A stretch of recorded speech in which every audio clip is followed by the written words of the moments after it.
Kamni mare deme wajidaran harus ni syariah hingga puasan Rabbi tu mare cedin sadin muar Rabbi simkadan naya perhatikan apa manare di wajib nudaran kemancu mare dah hinar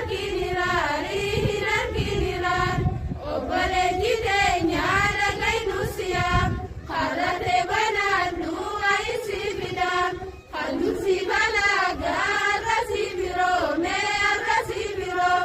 mana kai sanir rawar kulagaban ala